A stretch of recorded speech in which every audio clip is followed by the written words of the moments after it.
Good morning. I am Kathy Newcomer. I am a professor at the George Washington University's Trachtenberg School of Public Policy and Public Administration. We are a graduate school that offers Masters of Public Administration, Masters of Public Policy, Masters of Environmental Management, and a PhD in Public Policy and Public Administration.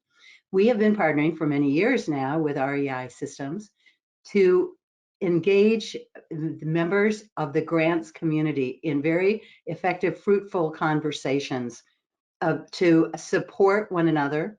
It's really exciting that we have lots of people coming in today because it's a topic that has affected every single one of our lives. Not only has COVID affected us where we go, how we work, but the way that we interact with so much in our lives. So I'm very excited to see what our grants community is saying and replying in the annual grant survey. As I mentioned, we at the George Washington University we're right in it, teaching our students, and our alums are making a difference in public policy and public administration. And grants management is a very critical part of the public service enterprise, as we all know, and it's even become larger and will continue to grow.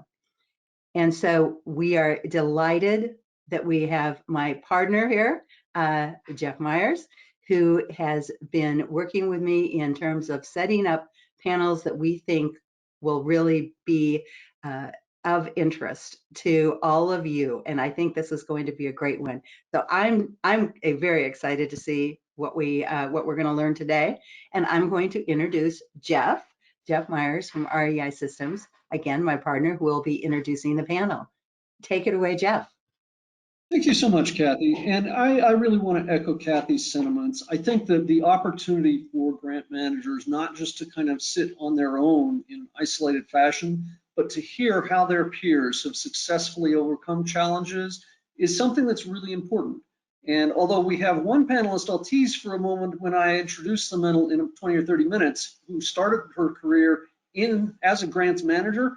Almost no one really does that. Mostly they come to grants management after having served in a program role or in a substantive role before moving into the kind of the financial and oversight role of grants.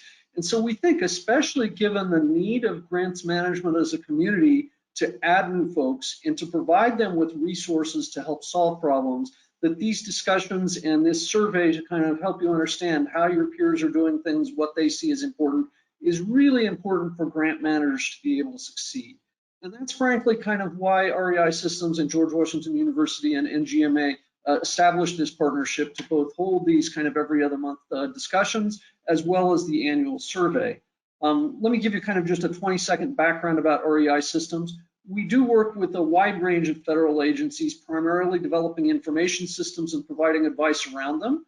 The largest function that we support is grants management. And we're particularly proud that, for example, when the Health Resources and Services Administration was asked under the COVID legislation to start a new grant program, the foresight that both REI and our customer at HRSA had helped HRSA successfully begin dispersing grants under that new program just 12 days after the legislation was signed into law. So we know the processes pretty well, we know the systems pretty well, we know how to make things work successfully, and we'd be happy to support you doing so.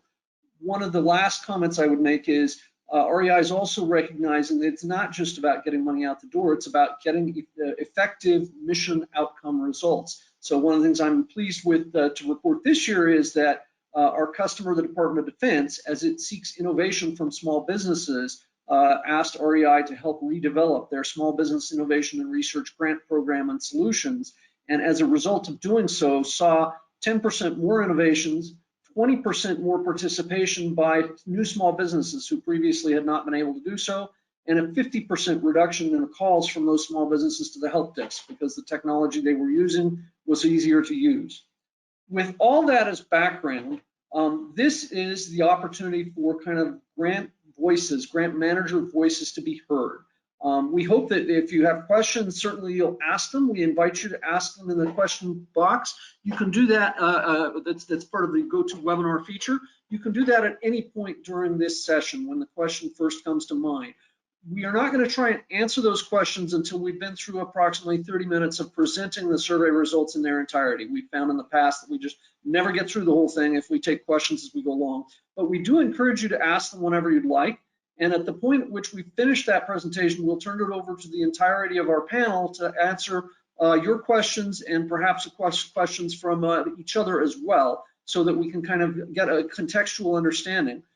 We've assembled this panel to include folks who have a bunch of federal expertise, as well as state expertise in terms of both receiving and making grants, and local expertise, primarily in receiving grants, but also Eric Russell kind of wears two hats. So he's the president of the National Grants Management Association and kind of has a good perspective and insight into all the different perspectives for grants management.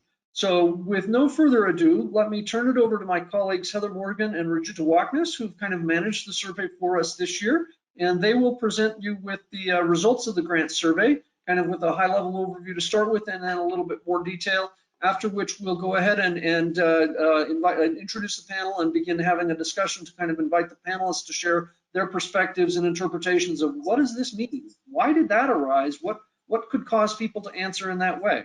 So we'll look forward to the presentation first, and then certainly especially to the panel discussion. Thank you all for joining. Thank you, Jeff. Hello, everyone, and welcome to the grant survey results. This morning, my name is Rajita Waknis, and I'm the director of the grants and SBIR offering at REI Systems. My colleague Heather and I are going to go over the results from 2021 with you in the next 30 minutes, and we have a lot to get through. We do want to leave a lot of time for the panel at the end, because I'm sure you're excited to hear their discussion as well. Please type in your questions, as Jeff mentioned, and we'll try to get to them after this session. Right. So let's get started. The George Washington University, NGMA and REI have been conducting this survey for the last 5 or 6 years. We do this to help the grants community see beyond their specific job or role and their specific organization, see beyond that to see, look at what other challenges and situations that other organizations are facing. Each year, we do make slight revisions. We try to adjust for current issues, things like performance, administrative burden, and for the last couple of years, of course, about the pandemic. We believe that the survey's results help the grant community and provide visibility and transparency to common problems. This, in turn, helps to highlight focus areas for the community to make improvements. A little bit about the survey designers and administrators. You've heard a little bit already. The NGMA has been providing national leadership in grants management for over 44 years, helping members achieve success through the advocacy of best practices and promotion of excellence. The Trachtenberg School has over 60 years of history, offering high-quality graduate education in public policy and administration. And REI Systems began as a small business innovation research awardee in 1989, now growing to a technology company that supports a number of different federal and local state nonprofit customers. Before we get into the details of the survey, we like to share our main highlights and takeaways right up front. So here's the big reveal, if you will. Grants managers still continue to spend more time on compliance than any other activity in the grants lifecycle. Federal grant managers have had a hard time either measuring their grants or measuring performance or seeing performance improve over the last year.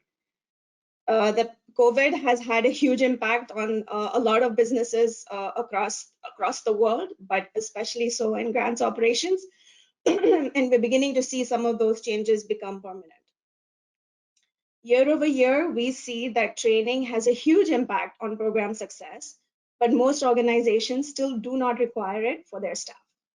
And finally, while we see new technology adoptions, such as artificial intelligence, machine learning, and blockchain, emerge in many different commercial and other federal sectors, in the grants technology, they have yet to make a dent. All right, we're going to start by discussing the survey, who responded. and then we'll go through each section of the grant survey and provide our takeaways and insights. And then finally, we'll summarize really quick before heading into a short poll and then the panel. We've been conducting this survey for 6 years now. Those who are invited to respond are members of the NGMA, attendees of REI's past grants breakfast, and any other grants professionals that we've been able to identify. Responses are kept anonymous, though respondents are offered the chance to provide email addresses if they want a copy of the results. Please do keep in mind, though, that this is not a random or representative sample. We get enough responses that we think it offers information, but we have no way to ensure that a fair cross-section of grants managers actually respond. We try to keep it short so that people do respond. So inevitably, we don't get all the details and nitty-gritty that we know that you'd like to find out. As we go through these slides today, please feel free to offer suggestions and feedback to improve the survey next year. All right, let's dive in. In the first section of the survey, we're going to take a look at who our respondents are and what role they play. This year, we actually had the best response rate so far. Overall, we saw about 459 participants from the community respond. The largest share, though, as you'll see in the column of the chart on the left, was from the non-governmental community, which makes sense because they represent a significant portion of the execution of grant services in the country. I do want to point out that a large amount of respondents were both the grant maker and grant recipient hat, which is indicated by the light blue bars in the chart. In terms of experience, a stable majority have over 10 years of experience, but we do continue to see a large number of new recruits, and that those have steadily increased year over year. I know we're going to talk about attracting and recruiting staff both on the panel and subsequent slides, but this is often a significant factor of success. I've personally done a fair share of recruiting for both technology and grants, but I've never ever heard a college recruit say, I want to be a grants manager when I grow up. Recruiting new talent is both a challenge and a vital step to success. In most sectors, we saw that administrative spend was very similar over the last couple of years. Looking at the last column on this chart, we see that overall administrative spend as a portion of the grants budget continued to slightly increase. Last year, when we saw this trend, we discussed the challenges with the recent influx of grant funding. The CARES Act of 2020, and after that, the American Rescue Plan Act of 21, created a large volume of brand new recipients who had little to no experience with the grants process. This meant that more time was spent by recipients to understand the requirements, expectations, and the rules, and also more time by grant makers need to provide technical assistance, monitoring, and oversight. It will be interesting to see what the answers to this question are next year. We do know that the Infrastructure Investment and Jobs Act of 21 also introduced another large slate of funding at the end of the calendar year last year. So we are curious to see if this trend continues to grow or if it will taper off as the financial response to the pandemic wanes. In the next section, we're going to look at the different activities and processes around the grants life cycle. Overall, as we mentioned right at the start, we continue to see that a lot of time is spent on compliance. Overall, about 35% of all grants activity. In the chart, you'll see that we're indicating the monitoring responses with the little red lines underneath. If you can see that there has been a slight improvement compared to the previous years, but it's still the dominant activity in terms of time. There are a number of improvements that the community has been working on in order to address this burden, such as the standardization of grants data through the Federal Integrated Business Framework, or FIBF, that is published on the GSA website, and more system-to-system automation, such as that done by the HHS payment management system for financial reporting. There are still a few more initiatives that are going on that will hopefully help with this burden as well. There's a new unified grantee portal that the Grants Quizmo is working on, is attempting to develop right now, that will help to consolidate all of the system entry points for recipients. This initiative actually came from a response in previous versions of this survey, where you all identified that keeping track of multiple systems, user credentials, and logins for all of the different grant systems that you use was a significant challenge. Another initiative is exploring blockchain technology to track payments, such as the one done by the Department of Treasury, and another one to try to connect federal funding all the way from the grantor to the recipients and sub-recipients that's being developed and facilitated by MITRE. This is a topic we will definitely get into in the panel. This year, we do see that the confidence in the ability of the organization to meet mission goals has increased compared to the last few years. It appears to us that the community has now come to terms with the new normal, and as we will see in subsequent slides, made changes to adjust to meet the moment. This is reflected not only in the ability to meet mission, but also to look at grant performance and figure out ways to improve it.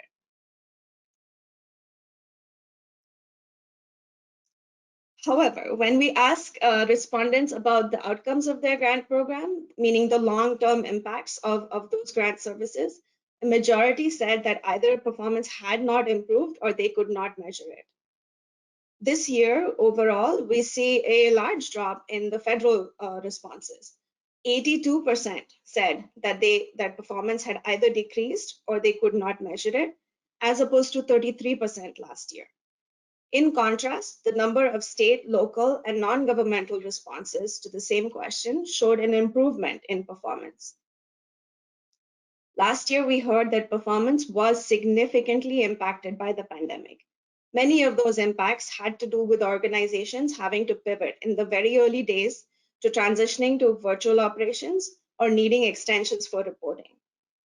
This year, we'll get into this topic with the panel in terms of what happened last year and ideas to improve this in the future.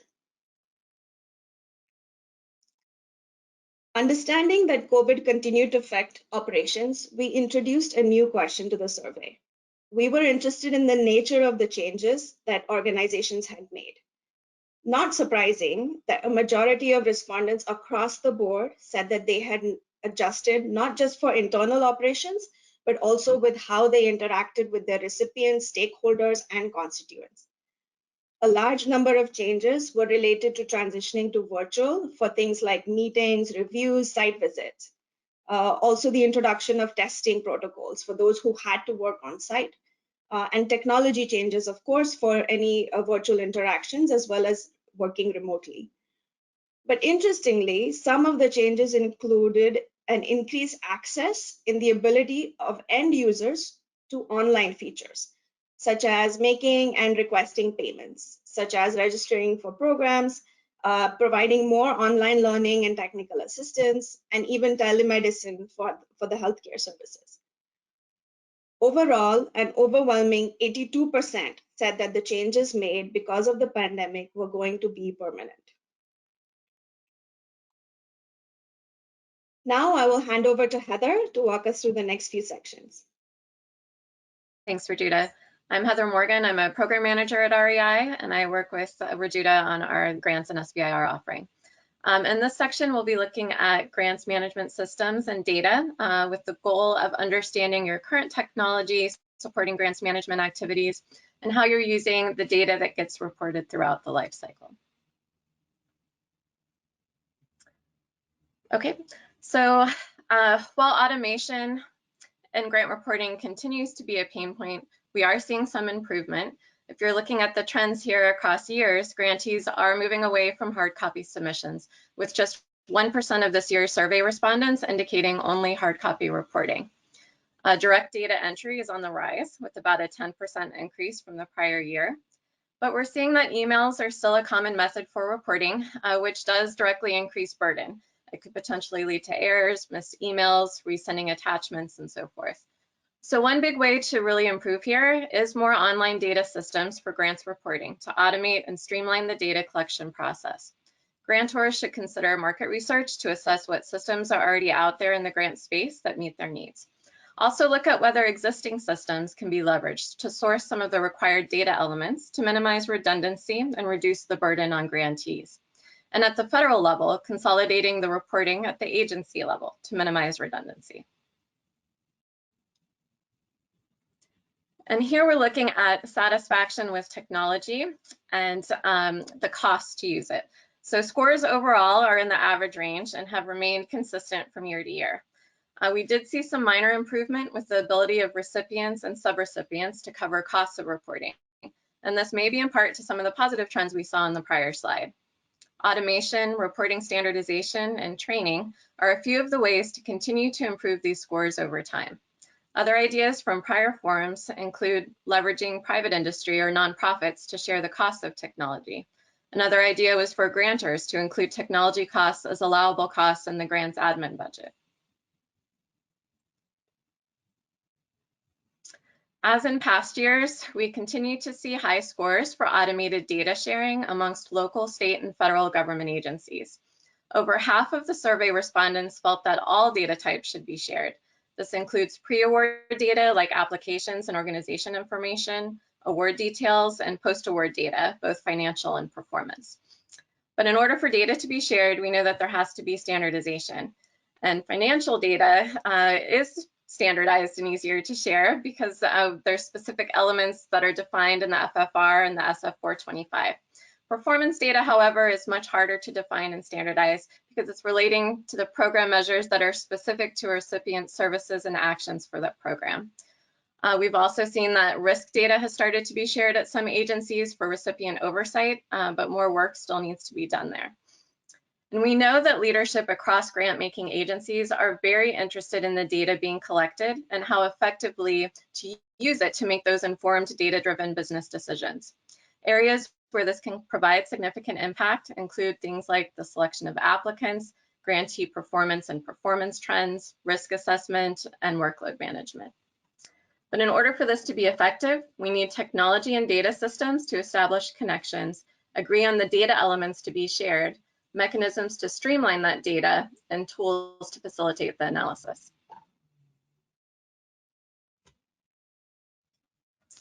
So there have been a lot of advances in technology around data analytics in the areas of AI, RPA, and machine learning.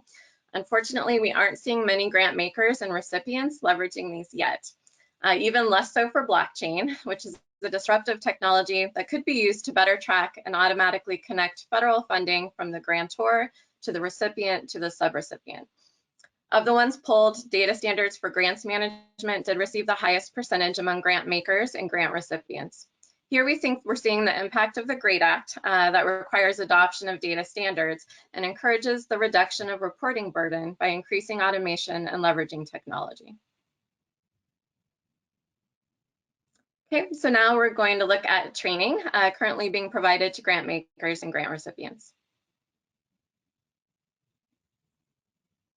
And as you can see here, for grant organizations, only 46% are requiring training.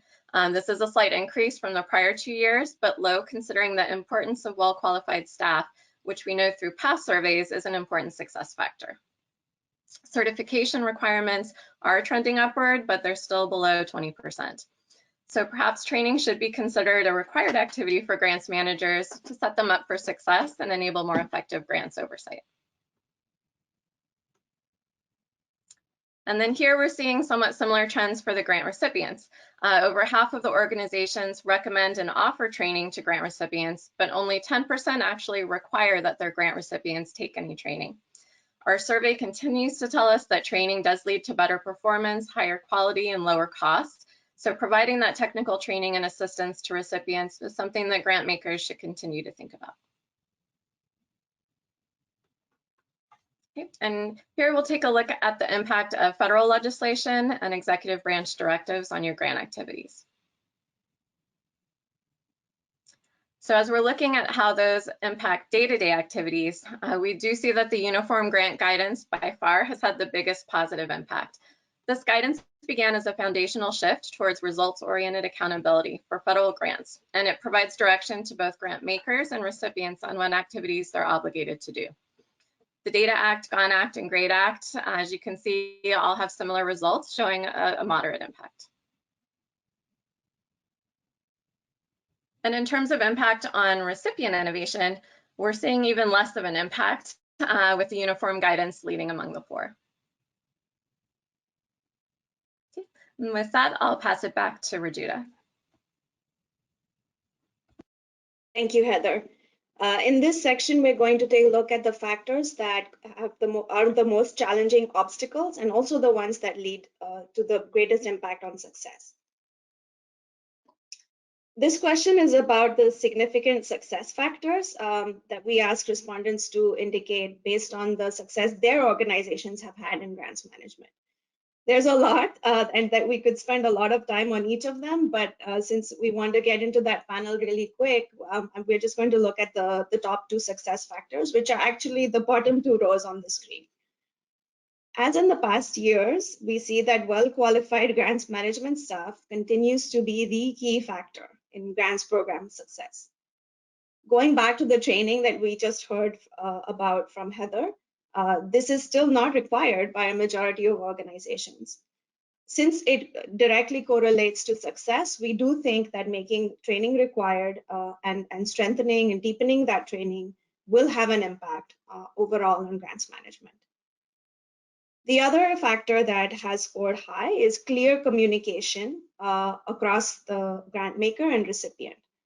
When we talk to recipients, we've heard so many times about the path to success when grants programs issue clear goals and objectives. This is about the challenges that organizations face. Again, there's a lot to get into, but in the interest of time, we'll focus on the top 2 challenges, which are again at the bottom of the screen. Unlike last year, we see that budget uncertainty has now raised its head in terms of being a significant challenge. This is probably likely to the CR situation that we're going through and for organizations waiting for the full appropriations to be approved. However, if you compare this answer to the previous years, fewer respondents have actually indicated that this is a challenge. This is probably due to organizations having gotten into the rhythm of planning their operations with some of this budget uncertainty or knowing that it's coming. Another concern this year was attracting and retaining grant staff. Just like the Great Resignation or Great Reshuffle has caused a lot of movement in talent across all industries, the grants organizations that responded are also facing challenges with sustaining their staff to handle both the high throughput in terms of funding, as well as some of the compressed timelines in trying to rapidly distribute those funds. This is another topic that we are going to discuss in the panel. Moving to the next slide. When we ask respondents to indicate the highest priorities that they think will improve grants management across the community in an open text format, here are some of the answers we get. Better training and certifications across the grants community, clear communications and expectations from grant makers, standardizing and streamlining grants processes, more automation in reporting, and streamlined systems and fewer portals.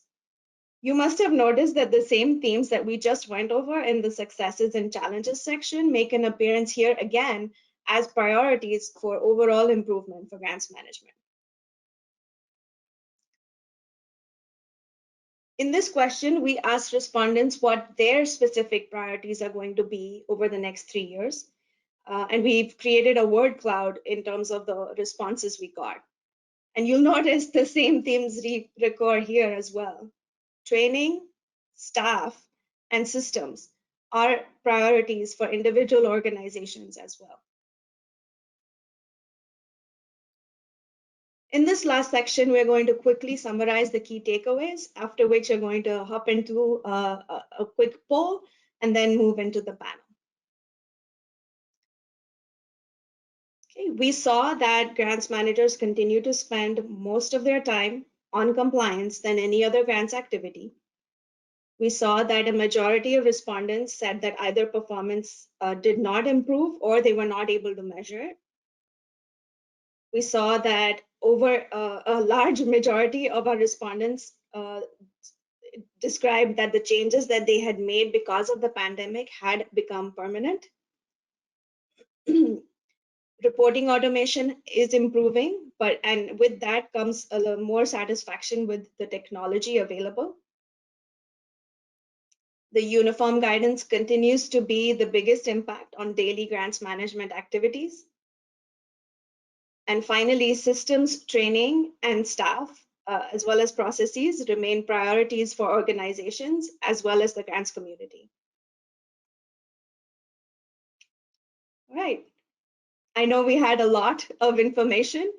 Please feel free to ask your questions in the question panel on the GoToWebinar flyout on the side, and we'll try to get through those at the end. Okay, with that, we will move into a quick poll. Ashley, would you initiate? Thank you. We'll give you about 30 seconds. Okay, I think we have about 200 of you did respond, so we'll go ahead. I'm not sure if you're able to see my screen or Ashley's screen, but 27% said that you did actually respond to the survey, so I thank you for that. 63% said you did not, but you are going to in 2022, so I'm really encouraged by that. Look out for the survey in October and November of 2022. We usually do this in the fall and try to wrap up just before Christmas or early December. So please do keep an eye out for that. And 10% of you said that you started but did not finish. So we'd love to hear your feedback in terms of if there was anything about the questions or how they were laid out that caused you to not finish. So please do provide your feedback over the questions chat. Questions block. All right, I'm going to invite Jeff and the panelists back with their cameras, and we will head into the panel session. Thank you. Great. While our panelists are turning on their cameras and getting ready, let me briefly describe kind of why we have the panel and then introduce our panelists. The reason we have the panel is the survey, actually, the answers to it raised some questions, such as, what do we think? We've got hundreds of different people who've responded to the survey providing an answer. What does that mean? To a certain extent, occasionally, why is that? Or what can be done about it? And so again, we assembled the panel to kind of give it several different perspectives from both grantors, federally primarily, as well as grant recipients and pass-through. And to a certain extent, last year we had a nonprofit, but I guess this year, to a certain extent, kind of hopefully Eric, as the NGMA president, can kind of represent the nonprofit grant recipients. But let me then actually introduce the panelists, and I'm just going to go in the order I see them on my screen. I want to thank very much Sarah Longshore for joining us. She represents the South Carolina Department of Education, although in many instances these will be her own answers, not necessarily formal positions by the South Carolina Department of Education. She, for the department, is the Director for Federal and State Accountability, and she actually has kind of moved very aggressively upward in her career, starting out as a teacher, becoming a principal, where she spent some years as a principal and was named the Administrator of the Year in South Carolina. So we're very thankful to have her perspective both as a grant recipient and a grant maker at the state level in the education field. Next, I see Eric Russell, who is the Deputy Finance Director for the City of Columbus, Ohio. He previously had spent 13 years as an auditor with a CPA firm, helping make sure folks stay compliant with the terms of their grants and helping them support them in their questions and concerns and needs for advice around managing and acquiring and actually staying compliant with the terms of the grants they receive. As I mentioned, Eric is also the president and has been for a couple of years of the National Grants Management Association. And certainly I would encourage you to visit ngma.org to learn more about that association and the assistance and resources they can provide, such as training, collegiality, and a variety of other sorts of information resources from NGMA. Next, I see Rhea Hubbard. She is the exception to what I described earlier, and actually Rajuta kind of mentioned as well. She started her career in grants management for the National Institutes of Health and has also served in grants management roles for the Environmental Protection Agency before being so good at it that she was asked to help take on a policy setting and policy management role government-wide within the Office of Management, the U.S. Office of Management Budget, part of the White House, and particularly within the Office of Federal Financial Management within OMB. She is joined also by Nicole Waldeck, who similarly is a senior policy analyst at OMB within the White House. She has previous experience with the Overseas Private Investment Corporation, which does, it's kind of not exactly like grants. They do some loan guarantees, and they do a variety of other sorts of things to encourage international investment. So she has a little bit of international background. And as well, I have to point out and tweak her just a little bit, she is pursuing graduate studies in public administration with George Mason University, in contrast to our colleague and host, the George Washington University. So in these cases, again, these folks generally will represent themselves, and they will help. We'll have a few questions for them that we've developed in terms of having a little bit of foresight and knowledge of what the results are, but we encourage you to ask questions. And what I thought we could do is this will be a little bit scattershot at first, but I want to start out with some of the audience questions, and then after that we can perhaps go through some of the slides kind of topic by topic to make sure we kind of get arrange the questions to kind of correspond to the topics that were raised.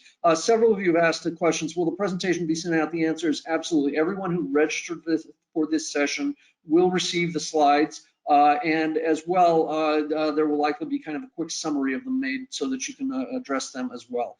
Although some of the, of course, contact information for our panelists is available as public information. If you don't have that contact information and would like to contact them, please feel free to address your question to REI, and we will forward it on to the panelists, and they can respond to it if they are able to do so, and perhaps directly to you. So with all of that to start with, the first question I saw was a question from, let's see, Jennifer Hiltwine, who said, what training do you recommend? Because apparently grants training is really important. Well-qualified staff are important. And I think the training topic is one where Eric had agreed to kind of take first swing at it. Eric, do you want to offer any suggestions about what types of training you most recommend? And then the second one to follow that up will be, are there particular places we can get training since we don't have an organization that's large enough to have a nice thorough curriculum ourselves? Eric, do you want to take the lead on those? Sure, I'm happy to go first. Well, good morning, everyone, and thanks again for including me on this panel, Jeff and team.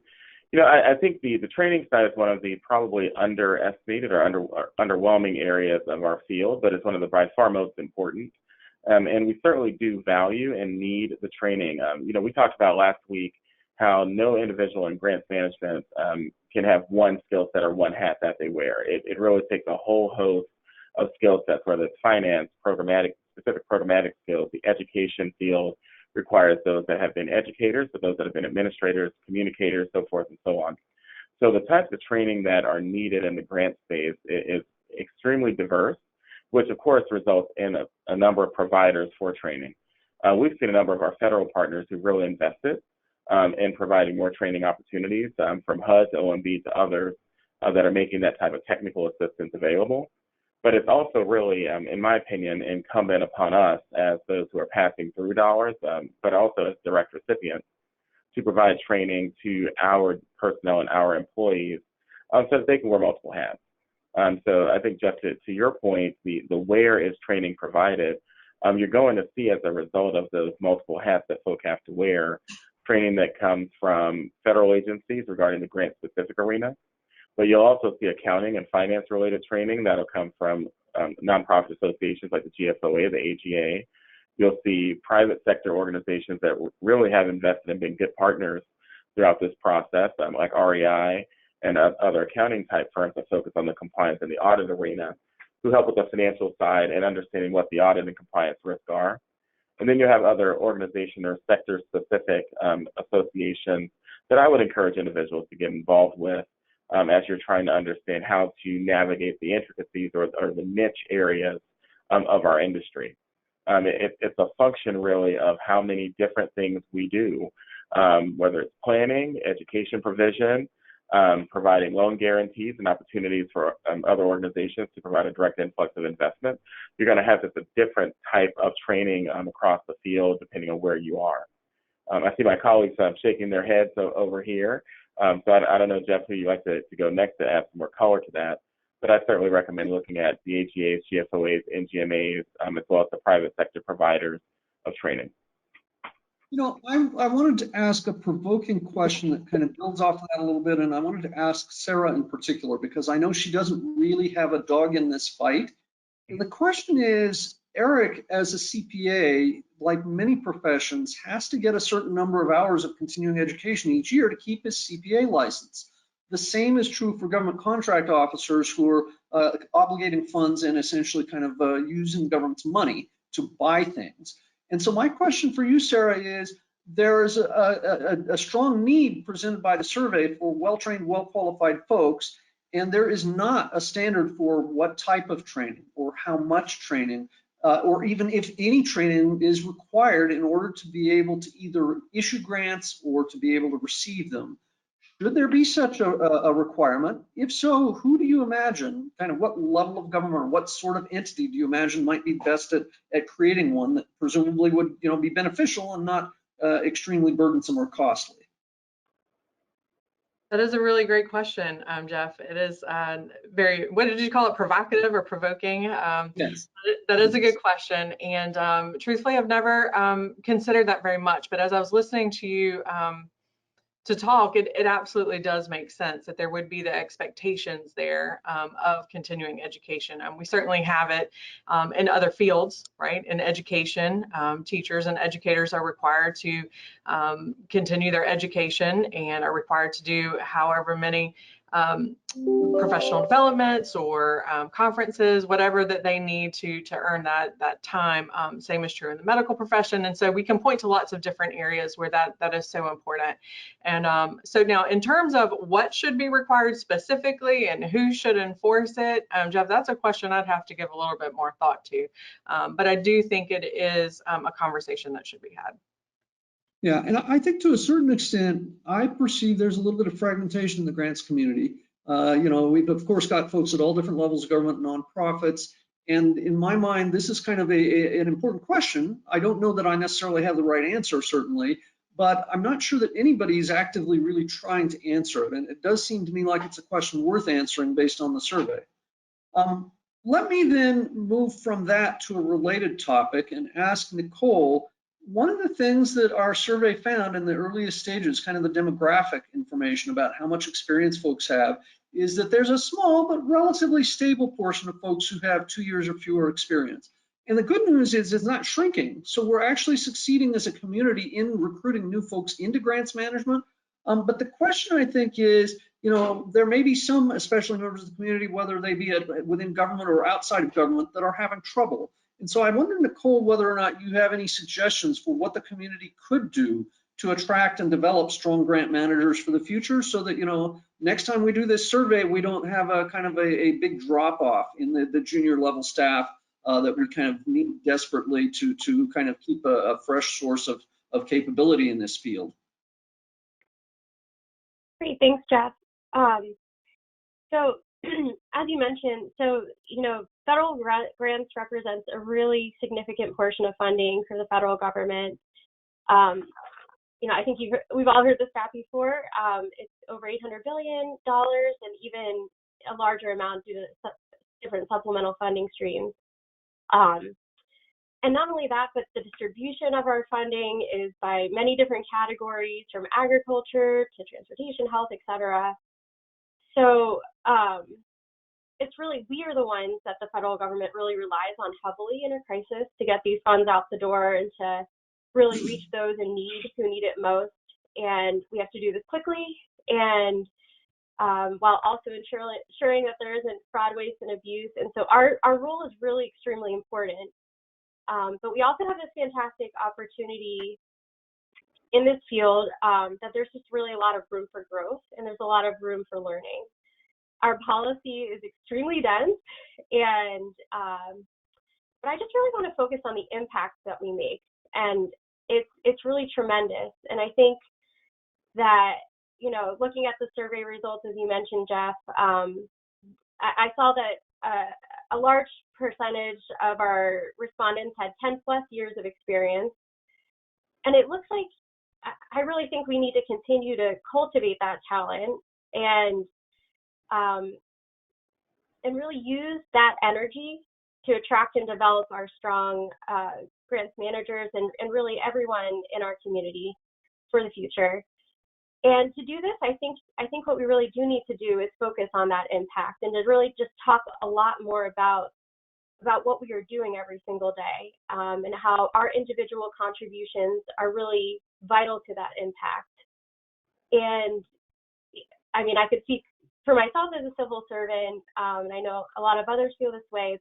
You know, we take great pride in what we do, and we really do think, you know, that impact is really important. So, and the work that we do is difficult, and especially in times of crisis.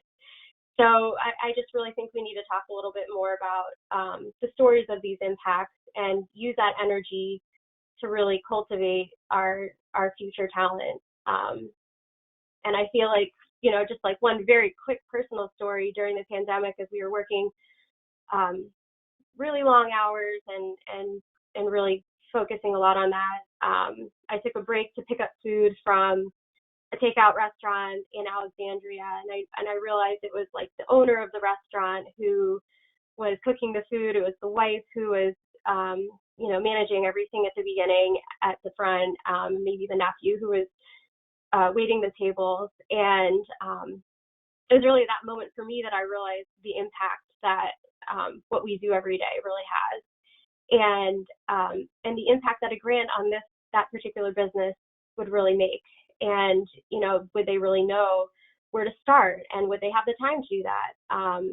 So anyway, I just really feel like cultivating and really focusing on the impact in those stories is really going to help us to build the energy around the talent. Great. So we've had a number of comments and questions from the audience on the training topic. I'm going to ask one more as an explicit question, and I'll just mention a couple. Lisa Swankowski says, NGMA has wonderful training. Dale Braden says there is a grant professional certification institute that I'm assuming he wants to kind of encourage people to consider.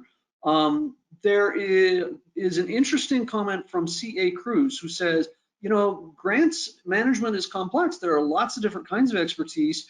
Are there universities working on it? And to be honest with you, you know, George Washington University and their School of Public Administration pays some attention, but I'm not familiar with a university that really offers a degree or a major in grants management. I know there are 60 or more folks who registered for this from universities. I suspect they're primarily kind of in a grant seeking, grant recipient role. But let me encourage universities to think about, you know, again, this is a kind of a major field of both need for professional capability, need for strong performance. It could be something where one university or a couple of universities got together to collaborate to do it. Let me then ask the question that came from Adrian Fielding. And if you don't mind, perhaps Rhea, since I know you think well on your feet, I'll ask if you might answer this one. Adrian Fielding says, maybe training should be a corrective action recommendation in some cases. And so the question is kind of, as grant managers, grant makers are evaluating the performance of their grant recipients, and they say either for an individual grant recipient or for an organization, should training be kind of a prescribed corrective action? Sure, maybe. I think I know, for instance, agencies have noticed how it's really vital that recipients are aware of the requirements. In many cases, they actually require the recipients to take a certain training. So I think they've kind of, and I think that was the result of actual like going on the ground and doing compliance monitoring. So in a way, it was kind of a corrective action, I feel like. And certainly it comes up in the context of typically when there's a wrong, often, I wouldn't say typically, I'd say often when there's something that kind of goes awry. In many cases, it's unintentional. It's not like blatant fraud. In many cases, just maybe a case that an individual didn't realize that they weren't supposed to do something that they were, that they did. So I think training could be a corrective action, certainly. I think one thing that has not come up in the context of this conversation regarding training is just the importance of on-the-job learning, really. And I don't know if folks thought of that when they were thinking of training, because in my experience, no matter no matter the hours that you spent in a training class on cost principles or the administrative requirements or any of that, it really comes down to on-the-job training in many cases, and like having those mentors and like actually thinking on your feet.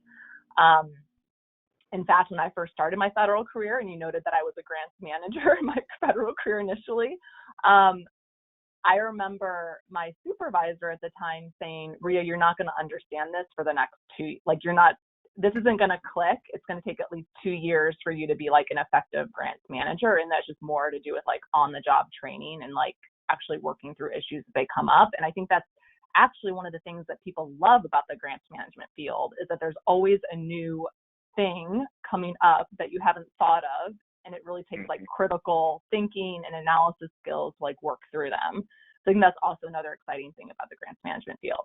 But yes, certainly I could perceive a scenario where training may be a corrective action depending on the scenario. Jeff, Yeah, if I can add on to that a little bit, I agree with everything Ria just said. And I think I started my career as a grants manager and executing on the implementation of grants, and then moved into the audit space. We often, as an auditor, and even now in my current role, focus on the training aspect from understanding what the root cause of different issues are. So going back to kind of who is a grants manager, right? What do? We do it all. So as you're wearing multiple hats, in particular in the COVID environment, right, you've got individuals who have been pulled into the grants management field that were hired to be, maybe you're a Ryan White program person, but now you're working on HOPWA, right? So, and each program is different. We've got the uniform guidance, we've got agency supplemental guidance as well. And sometimes, as Ria mentioned, they're inadvertent or unintentional errors, but folks, they just don't know what they don't know, right? So as we're going through, we need to invest in the training side, but also the types of training that are applicable as we ask other people to wear different hats. And know, frankly, that some of those costs, depending on your program, are chargeable back to your federal awards. The government has supported our need for training and the need to utilize those administrative costs that are available to help move forward with the specific execution, implementation, oversight of the funds that we receive.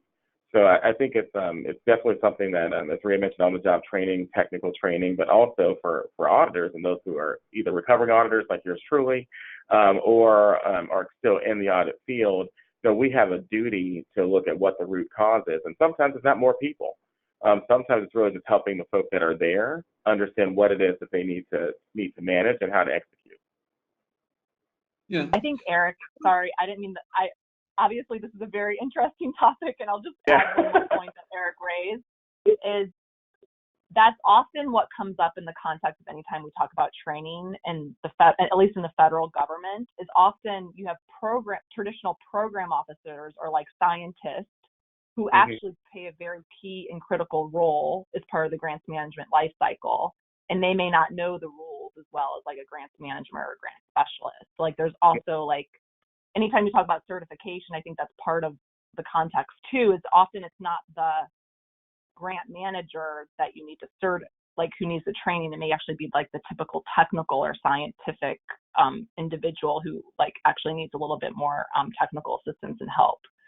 I'll pause there and turn it back over to you, Jeff, because I can imagine we could talk about this all morning. Right. One of the things I love about these discussions is, the survey raises a whole bunch of information, but then the kind of question what to do about it is, I think, really exciting. And so one of the things that just kind of occurred to me is that for the senior executive service in the federal government, in theory, a person is supposed to take a rotation around between several agencies and to be an executive that kind of has this multiple context that informs them. Conceivably, the grants management community could do the same and say, hey, look, over your first 2 years as a grant manager, we want you to work in 4 different agencies, 6 months at a time or such, and get people kind of used to the grant management field to kind of build on their substantive expertise, whether it may be as a research scientist or as an educator or as a health professional. The other thing I would suggest is, we're raising some questions, we're answering some.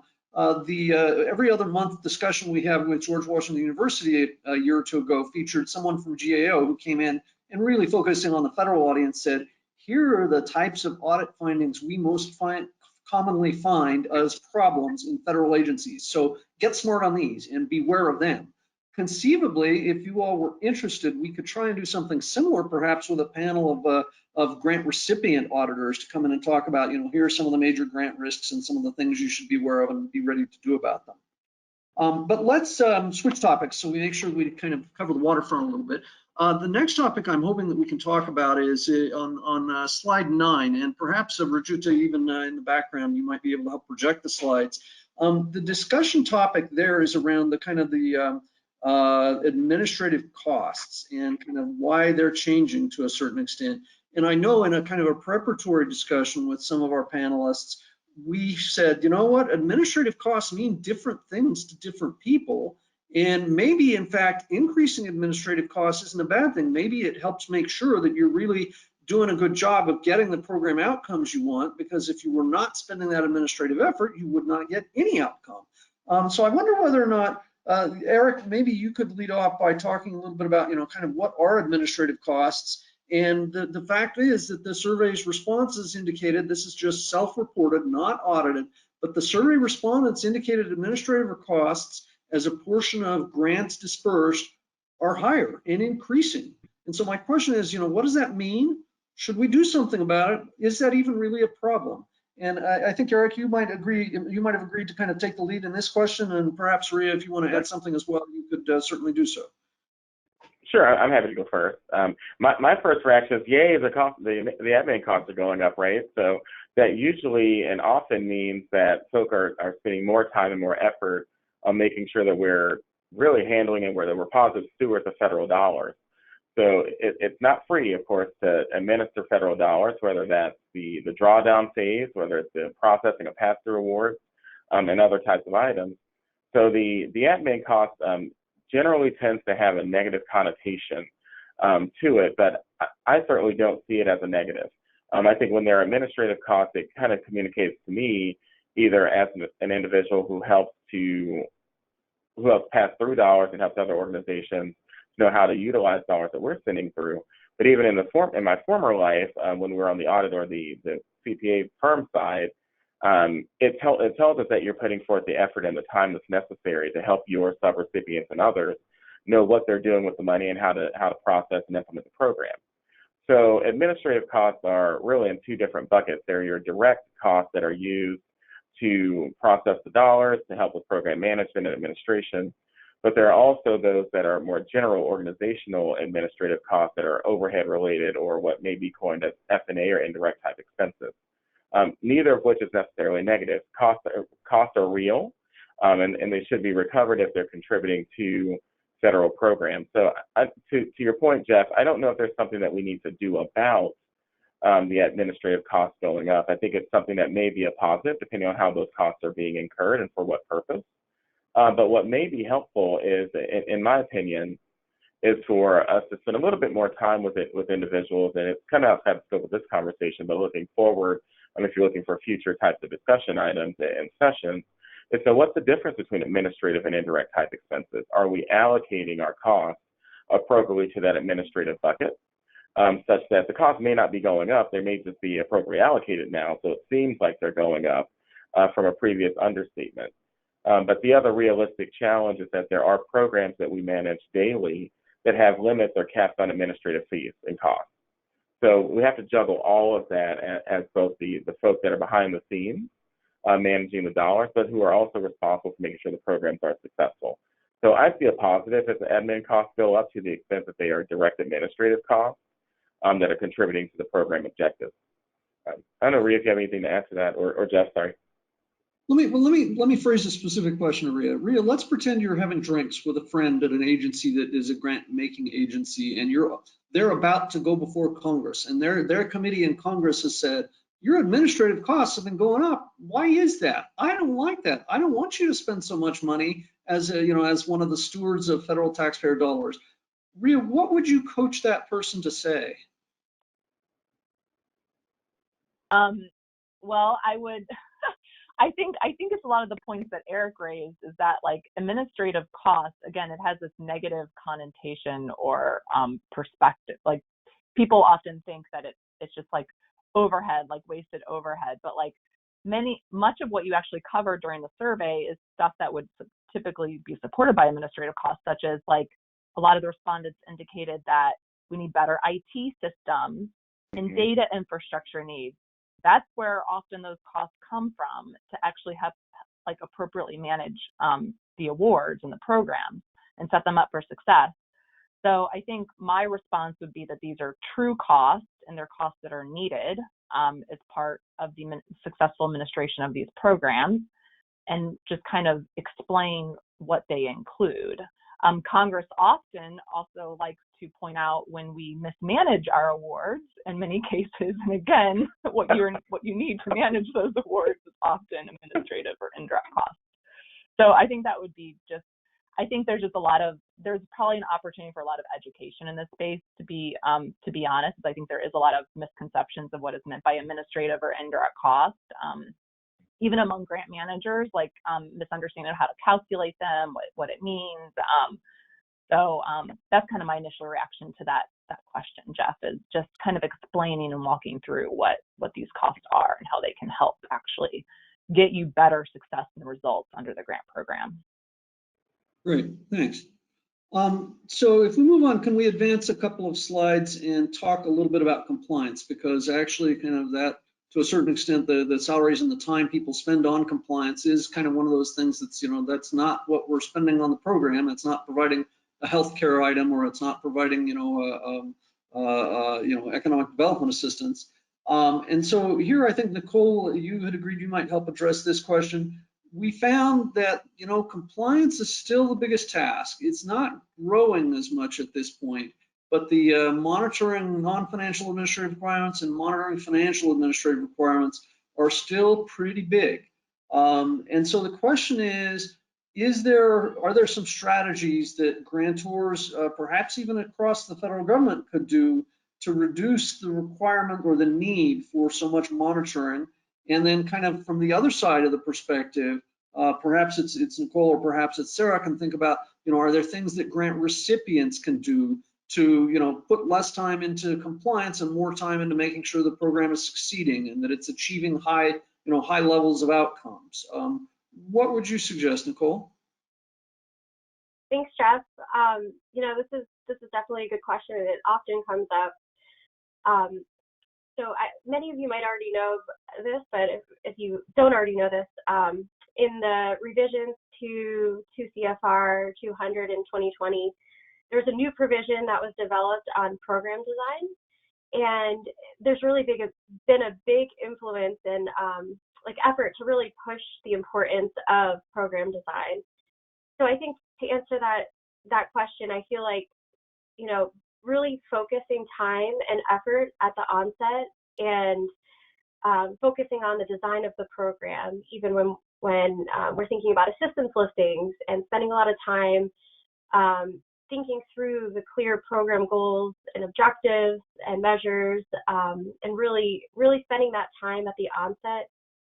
The goal is to definitely make that switch and to focus less on compliance and more on performance. And so hopefully that, we can work toward that in the future. But I think a good first step is focusing on the design of the program to make sure we're really thinking through that. If you don't mind my suggesting, in the IT field, there's a big focus on kind of user-centered design. And the parallel here, I think, might be saying, as a federal agent, and so what I'm going to do is I'm going to put words in your mouth and then see whether you like these words or whether you don't, Nicole. The parallel would be a grant recipient or a group of grant recipients needs to be involved in the program design, and it needs to be done in such a way that someone can say, as we design this program, here are the types of data or information you'll be required to gather, or the steps you'll be required to take. Can you suggest any better way to do this? Do those words make sense to you? Yeah, I mean, it's certainly important to have the recipient, to hear the recipient's perspective, and to have that feedback, especially not just on, for established programs, like existing programs, and really thinking through that year over year, what can be improved, and hearing that directly from the recipient is definitely an important piece of that. So that's a great connection, Jeff. Yeah, and I also want to recognize Bria and Nicole, because you two personally were involved in helping gather some information for OMB from a bunch of grant recipients on kind of what is burden, and taking that into account and developing the President's management agenda and a number of other actions. So I think on behalf of the grants community, thank you very much for your work on that. Sarah, did you want to offer a perspective on what it is grant recipients might be able to do to help manage or minimize burden and reduce the focus on compliance in order to be able to increase it on program outcomes? Sure, I'm happy to speak to that, but I want to first clarify. I think as I'm understanding this discussion, it's almost as though, and the survey results, it's almost there's this assumption that that we're spending so much time on compliance and on monitoring. And I think we need to go back to the question before I answer your question: is that actually a problem? Is it a problem that needs to be fixed? I would almost argue probably not. I think it's super important. Now, I don't think it's the only thing, obviously, that we should be focused on, but we often think in our office, we think of it sort of as a hierarchy. If you're familiar with Maslow's hierarchy of needs, you know, we kind of have that compliance is it's foundational. You have to have the compliance before anything else can follow. So once you're compliant, then you can focus on quality, then you can focus on engagement, then you focus on empowerment, and it just gets better and better. But you can't skimp on it. You know, you can't cut corners when it comes to being compliant and monitoring for compliance. Now again, I don't know that it should be consuming so much of our time and energy that we're not able to focus on outcomes. But at the same time, you know, waste, fraud, and abuse is kind of a big deal. So we like to give it attention because we feel that it deserves that. Now, the question that you had asked me, I believe, was what can subrecipients do to reduce the amount of time that they spend on these activities? And I think it is making the time to review your policies and procedures on a regular basis. Always coming back to it. What we have found as a pass-through entity when we're doing our monitoring of our subgrantees is that oftentimes they have these policies and procedures that are meant to keep them in compliance, but they're dusty from sitting on a shelf. It's not something that they've looked at recently or that they're not regularly updating and referencing. And I would say that has to be a standing calendar agenda item. You have to schedule the time, say, okay, it's been 3 months, 6 months, whatever your time period is, it's time to pull this back out and reevaluate. And I think that when you have that on the forefront of your mind, you're constantly revisiting it and having those discussions internally about your internal controls and what the steps that you're taking to make sure that you're compliant. I think that helps keep it sort of at the forefront and makes it, I guess, therefore more efficient, so that you're not scrambling and trying to figure things out as you go. Go ahead and make that dedicated time, and I think in the end you save time by making sure that it's something you regularly attend to. So I really appreciate your first. Sorry, Nicole. I just want to. Sorry, Jeff. I just want to say one more thing on that. I think that's a really great idea, Sarah. And I think I would even take it a step further than that. And as recipients are reviewing those policies, as they're reviewing even the uniform guidance, we at OMB would also really like to hear from you. The impacts of our policies and like, I think we just want to hear a little bit more about the challenges and what, what's going on. So I think even as those policies are being reviewed, to reach out to us and to talk to us. Let me tee up, Eric. In about 20 seconds, I'll ask for your input on this question, which is, does NGMA have resources that would share, for example, policies from one jurisdiction that are really good policies that other jurisdictions that may be a little behind the curve could borrow? And while you're thinking about that, Sarah, I loved your first point, which was, maybe spending time and effort on compliance isn't a bad thing. My experience with a wide range of government folks who have financial responsibilities is they're a little bit nervous and risk averse. They don't want to be called out for making a mistake because there's not a big upside for doing it well, and there's a huge downside for making a mistake. So conceivably, we could say, for a certain type of grant management or a certain type of function, the right amount of administrative effort or administrative spend is 12% or 17% or whatever it happens to be.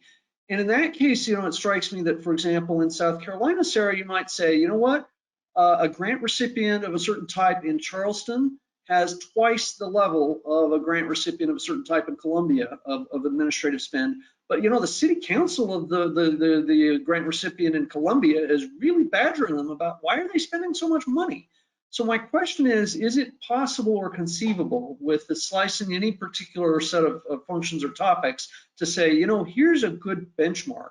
And by the way, if you're below this benchmark, then you've got a perfect defense to skeptical folks who are saying you're spending too much on compliance. You might turn around and in fact say, no, I'm not spending enough. Is there any sort of reaction you would have to trying to think about benchmarks? Again, maybe it's just education. Maybe it's across a broader arena. Maybe it's only a subset. Maybe it's just Title I. I don't know. What would you say? I would say that's a really great question, and one that we should probably think about a little bit more. It makes sense in theory. I'm thinking, yeah, that would be very helpful to have benchmarks established, and so that we can kind of gauge where we are and how we're spending our time and our resources. But I don't know, but off the top of my head, I'm not sure how we would go about doing that. But I think it's an excellent question, and it would be super helpful if we had something to that degree. Yeah. Eric, did you want to say, for example, pulling off of Sarah's comment that having good policies is important? Can NGMA or other sources offer policies that you would suggest? Sure, absolutely. From the NGMA standpoint, we have a very active member community webpage as well as chapters in different geographies that meet collectively and locally to understand what the specific needs are in certain niche areas. And they share documents, policies, procedures, but also monitoring programs and things of that nature often.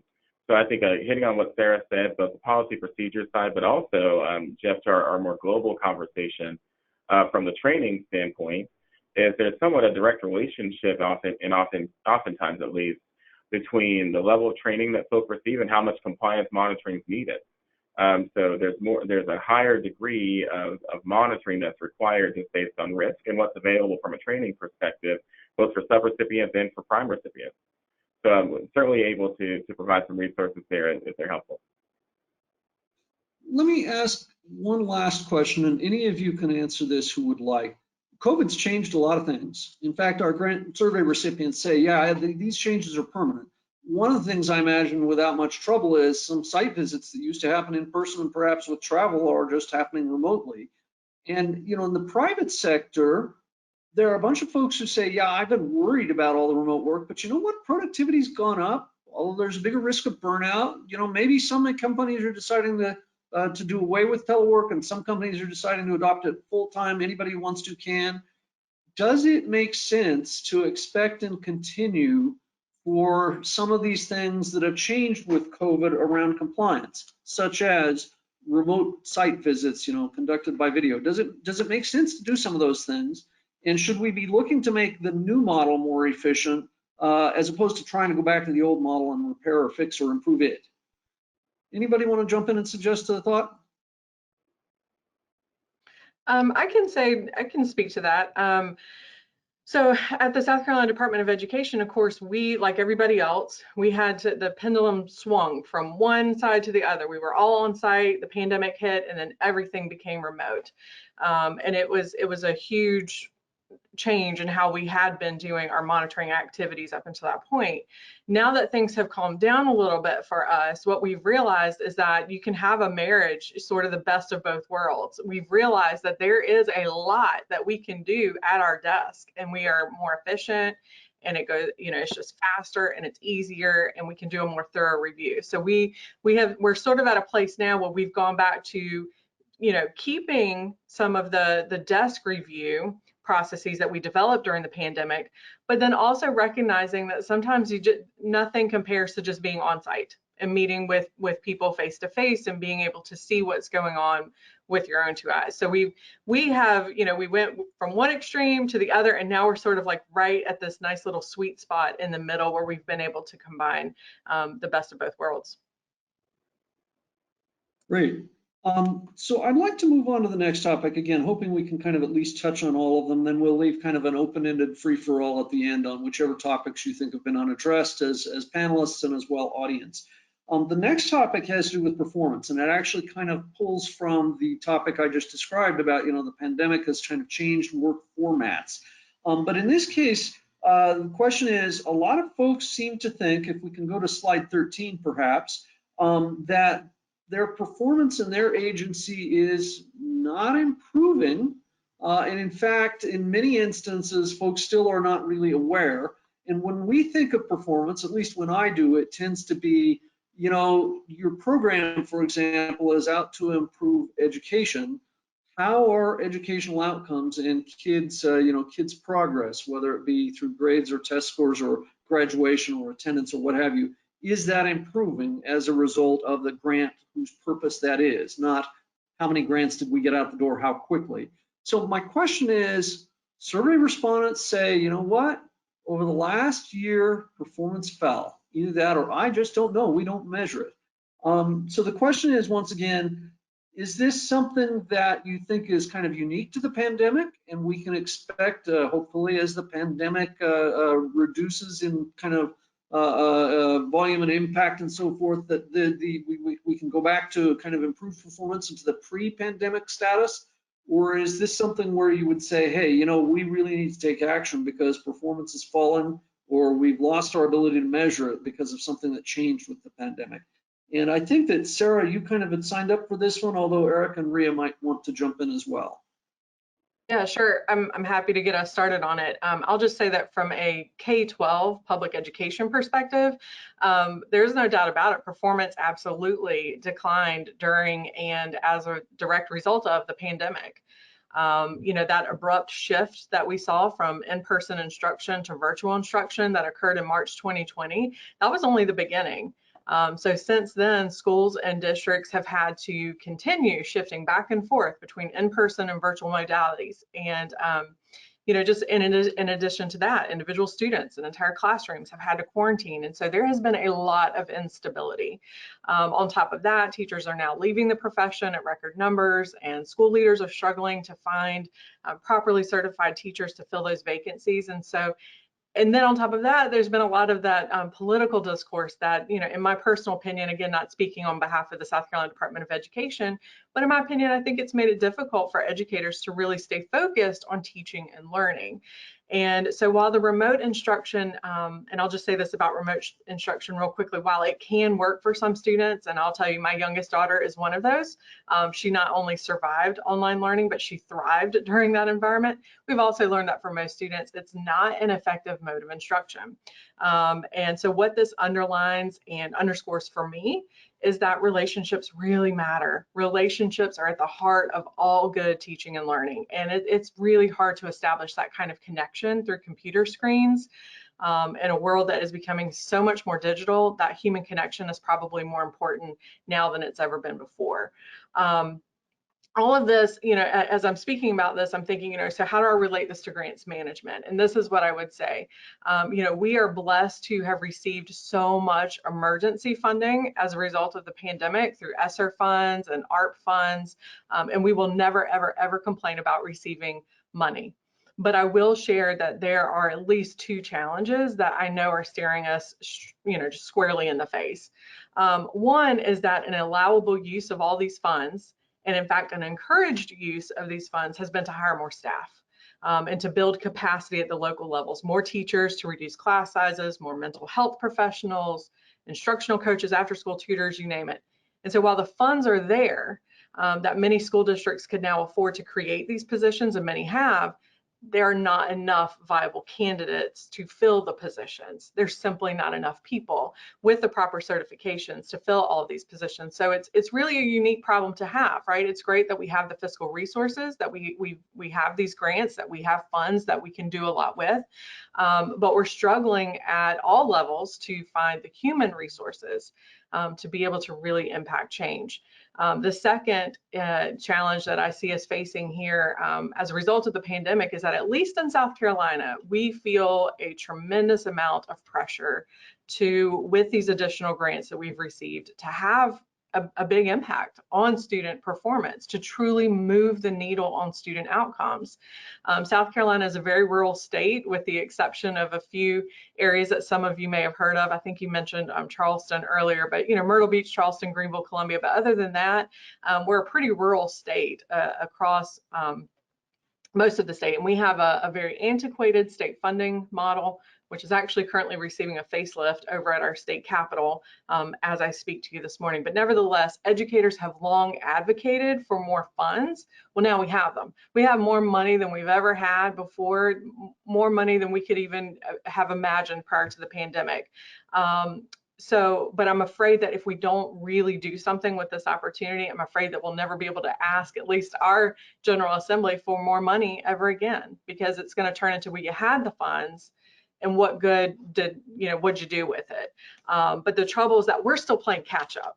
Education is that we're still just trying to get caught up to at the levels. When we're talking about performance, we're not at the performance level that we were prior to the pandemic. So it's really, really difficult right now to lead transformational change during such uncertain and unstable times. And we know that transformational change, it takes time, right? But however much time is enough time is going to vary depending, on if you're an educator, a policymaker, a parent, or the public. So for at least in education, to answer your question, yes, we have absolutely, performance has declined, and we are still trying to get back to where we were pre-pandemic, despite all the additional support and resources that have been provided to the field. Rhea, did you want to offer anything from a federal perspective? Sure, Jeff. I think what Sarah just shared is probably consistent with what we've been hearing from the recipient community. So again, it's hard to say what respondents were thinking when they answered this particular question. And of course, OMB does not directly manage any awards, but certainly is talking to our federal agency partners. They themselves have been grappling with the management of such a large influx of federal funds and hiring staff and having the capacity to manage it. And then we've also heard from the recipient community that they've had very similar challenges as Sarah just articulated. Just kind of an example from a research perspective, I think I've heard is early on in the pandemic, scientists couldn't even get to their lab, for instance, right? Or I guess you would expect some impact on performance as a result of COVID.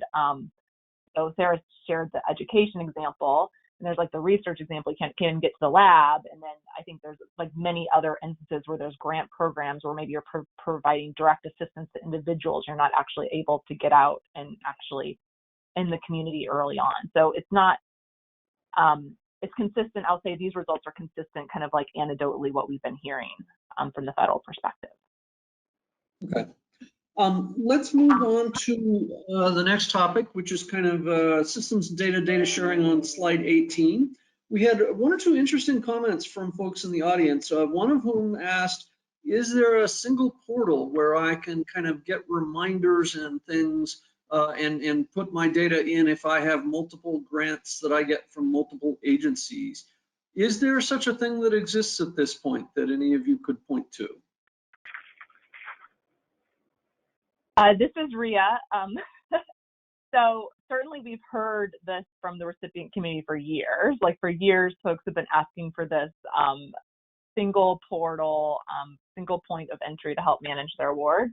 There's nothing like that exists today. However, there has been a fair amount of work within the federal community to really get our act together and streamline our systems, particularly the Grants Quality Service Management Office, which is housed within HHS, was designated last January. I think it's been a little over a year now at this point. They've actually been working on a seamless recipient user experience. It's kind of something that they've been testing and talking to the recipient community about. And that's really the intent of that effort, is to figure out a way where there could be one point of entry, or more of a streamlined point of entry for recipients to go in and access the status of all their different awards, be pointed to the right reporting portal, et cetera. And then there's also been a lot of great work on just even improving the recipient's experience from just even a login perspective. So many recipients say how frustrating it is to have all these different usernames and passwords, which I think many of us can appreciate from a personal capacity, because I feel like even in my personal life, I have too many usernames and passwords. But they've been actually working with the federal community to start leveraging login.gov. Like, even if you have an existing system, using that login.gov account is really helpful to the recipient community. So although that does not exist today, Jeff, I think there's been a lot of effort the past few years to really get us to a better space there. My perspective is very consistent, which is there is light at the end of the tunnel. We're not out of the tunnel yet. And Kimberly House had something that was kind of related. She says, I'm really interested in standardization of data elements because I'm guessing that behind this, again, it's her hope to be able to say, I've got a set of data that I'm going to be able to report to a couple of different grant makers, and it's going to be the same definition, the same data elements. And she even goes on to say, I'm hesitant to spend money on any sort of a grant system because I don't know if it'll integrate with future federal systems, and I don't know if it'll use kind of standardized data. I wonder whether or not either Rhea or Nicole, you could give any update on the status of kind of data standardization, an initiative that I think HHS was also leading, although perhaps not the Quizmo leading it. Where is that at? Is that something you're optimistic about? And you can say, don't know. So there's the GREAT Act, which many folks are familiar with. It's the Grants Reporting Efficiency and Agreements Transparency Act, which is really geared at this specific problem. And it was a result of a Data Act Section 5 pilot report, et cetera. So like for years, we've heard of this challenge about the need to standardize our data and also even our internal processes, right? Because that also makes it challenging in a systems environment when everyone is managing their awards differently. Most recently, OMB, last June, we issued version 2.0 of the Grants Management Standards, the Federal Integrated Business Framework, which you all referenced earlier. So work continues to be pursued there. And I'd say most recently, although it's kind of not quite as direct, the Grants Quality Service Management Office that I just referred to, they actually recently released an RFI just this week, which asked a lot of questions that will help inform our future systems environment, including what solutions may be available out there commercially. There's also some questions in there about standards and what we could do better to operationalize and actually start executing on those standards. So for those who weren't tracking that RFI, it was actually released, it's Tuesday or either late Monday. It was just this week, and it's open until the 25th of March. So do check it out and provide that type of feedback, because I think OMB in partnership with HHS is the QSMO, but also as a standard setting agency, as you indicated, there's kind of two separate organizations within HHS tackling this. We're kind of seeking feedback and thinking of ways that we could actually start operationalizing, implementing those standards that we've already have out there. Great. And we have a question/comment from Shelley Metzenbaum, who many of you may know. She's actually presented previously at one of our grants manager breakfasts.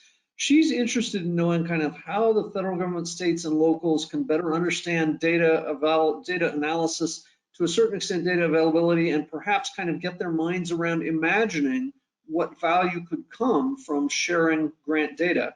In my experience with a bunch of data analytics, often it takes some imagination to say, well, what could we use data for to be able to A, gather the data that's important and valuable to use, but also B, stop gathering and spending time trying to pursue data that actually never does get used or doesn't create value.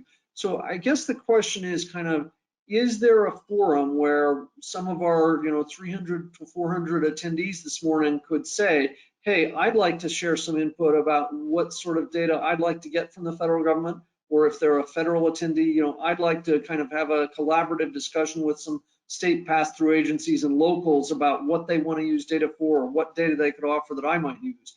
How can that discussion happen, or where can that happen?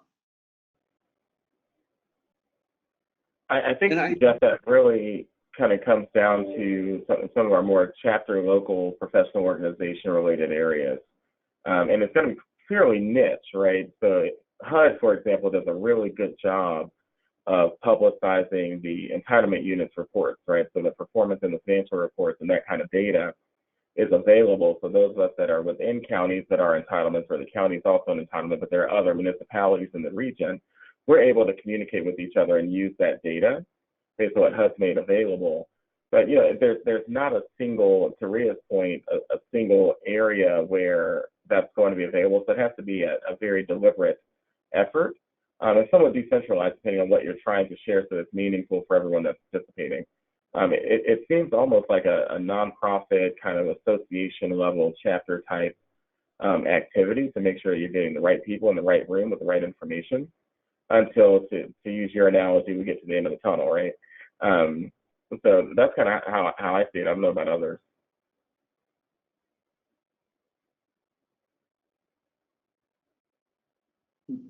Leaving some silence for other panelists to jump in.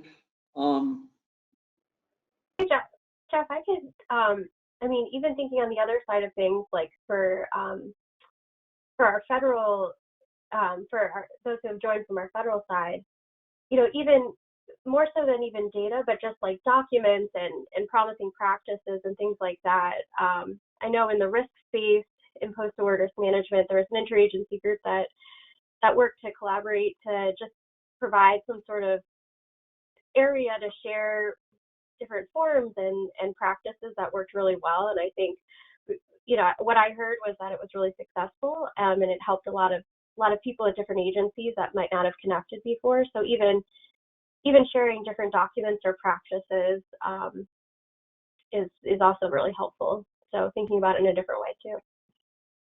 Two comments. So I clearly heard Eric volunteering and saying, you know, NGMA is happy to have this take place as part of kind of chapter meetings and discussions, and encouraging folks to take advantage of NGMAs as a kind of a forum. I wanted to ask Nicole and Rhea, there historically had been kind of once every quarter or so what, as I recall, was a conference call that was open to both, of course, state, local, as well as federal grant managers, and that you used kind of as an innovation exchange. Is that still happening? And perhaps if you want to mention it, then we can keep track of it in the video and share with that's being recorded, as well as share it with all the folks who attend, how they may be able to participate if they'd like to. Yeah, so Jeff, those are still occurring. If they are not a member of our community of practice, that's the community that we normally email and let them know about upcoming innovation exchanges. And in fact, we have an upcoming innovation exchange in a couple of weeks now on fixed amount awards or other innovative kind of grant awarding mechanisms.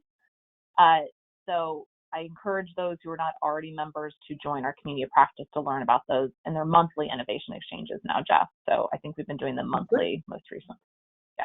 And we will commit to everybody who registered for this to getting the information on how to sign up and join that if you would like to do so. So there are a couple of options.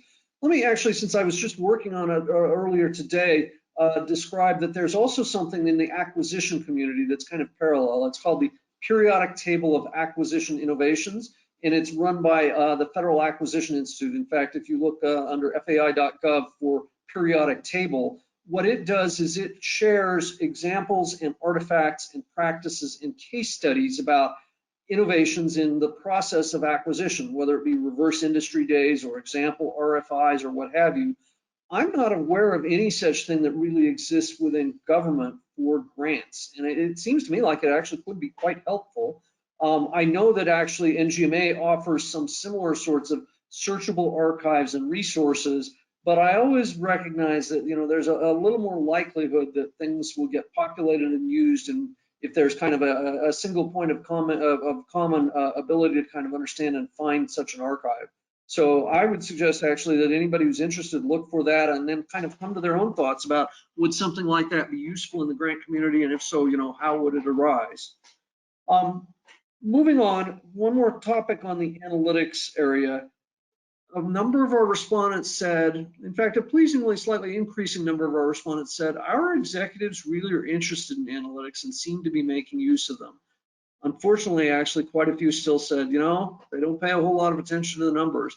So my question is, what would you suggest, if anything, that might help whet the appetite of whether they be senior executives or legislative staff or political officials, you know, whether it be a city council or whether it be a, you know, a mayor? What would increase interest in and appetite for analytics that would help both say, hey, here's where we need to improve, here's what our plans to improve are, or here's how much we did improve. Any suggestions about successes that you, or ways, strategies you all would recommend?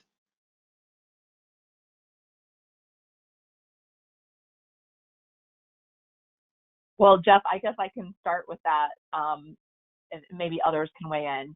One, I've not met an executive that's not interested in the data or the data analytics. So that these are like, that has not been my experience. I think typically folks want as much data and analytics as they can get a hand on. I think my experience more is just the frustration of like getting to the data and like the access, which again gets us back to the challenges that we have with our existing systems environment and how information is collected today, and how there is a real opportunity, if we do a better job standardizing our data and systems are able to talk to one another, we'd have better access to some of the key data that they're interested in. So from my perspective, I think folks are very interested in data analytics. I think it's just right now there's a challenge at getting the information that folks are interested in. I don't know, I see Eric nodding his head, so I don't know if he'd like to win or others, but that's just generally my experience. I agree with you, REI. I think you really hit the nail on the head at the end. I think in terms of what they're interested in, I think it's really twofold, and I haven't encountered that challenge either in former life or current where there's not an interest in data analytics. But I think we're inundated with so many different data points and reports and tools and meeting invitations on a day-to-day basis that the attention span just isn't there. So I'd say twofold to kind of get to your point, Jeff. I'd say one is very deliberate and targeted communication about what the data analytics are that we're trying to share and how they directly relate to what that official is responsible for. But the other piece is, and I'm sure we all know, it's probably preaching to the choir, is talking to the right person. So I think half the challenge is you'll have one individual who's responsible for, say, educational accountability at the state level, right? But the other individual may be responsible for LEA program measurement, development, and execution, something like that. And if you're bringing data analytics to the wrong person, then they're not necessarily going to bite, but they do want to see what the information is that can help them and their K-12 participants and their colleagues perform better. So I'd say that's the kind of takeaway, is talking to the right person and then being very deliberate and targeted with the type of information we're sharing. Yeah. Some of you may be aware REI also does an analytics survey, and we did one about 6 months ago. One of the facets of that I found really fascinating was that there were a bunch of folks who said, you know, the senior level folks who need to make decisions don't know what's possible in terms of analytics, and occasionally don't even know what data is available. And the junior level folks who know how to do the analytics and what data is available and so forth don't often have access to the senior level folks. And so one of the discussion items there was, well, maybe we can connect the two. Maybe we can find a junior analyst to mentor a senior executive and vice versa, have it be two ways. And I actually think that might work in the kind of the grants arena as well, because it would solve actually two real problems. One is it might make it easier to get the data that's the necessary data for what the senior executive is just about to decide, might get it to them just in time instead of, 3 weeks later or 5 months ahead of time. And the second piece that it might do is it might help say, all right, these are the kinds of things the senior executive needs, Ms. Junior Data Analyst or Ms. Chief Data Officer, please start gathering data on these topics. And by the way, kind of in a demand responsive scenario again, maybe the ocean of data that we're gathering, we don't need all of it. And in fact, it's especially not worth spending the time to cleanse data that never gets used. And who better to know when data is needed for a decision than the senior executives who are making that decision? So I guess my question to some extent is, do you think that dynamic kind of extends to grants? Do you think there are opportunities where analysts might kind of tag team with senior executives to say, let's get a better grip on what users need the data to do? I think so. Yeah, I think that's right, Jeff. And just that I have had those moments too, where folks just weren't talking to the right person and didn't realize even what existing data is available. So that's kind of consistent what I've seen. Great. So I've got another question here from Eula Moore Anderson that actually takes us nicely into the next topic. Her comment is, the uniform grant guidance is wonderful. So there, believe it or not, there is actually quite a bit of appreciation for the federal government's efforts, not just its money. She says, however, some agencies don't keep their administrative manuals or guidelines updated, which are quite valuable. Does anyone look across agencies to kind of see, how well agencies are doing with their own grants management practices? She says it's particularly important since federal agencies and others are experiencing a loss of employees at the moment, perhaps due to retirement, perhaps due to COVID. Anybody want to respond to that?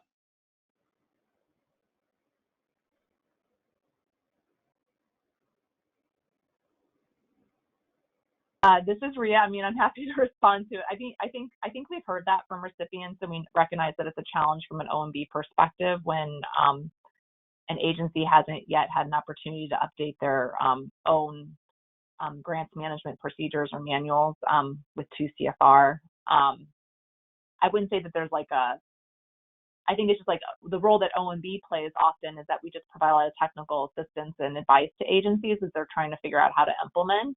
So that's kind of the role that Nicole and I play, and we receive a lot of questions and we've posted FAQs, et cetera. So we kind of do what we can from the OMB perspective, but we do recognize that it is a challenge for recipients. So thanks for sharing that perspective.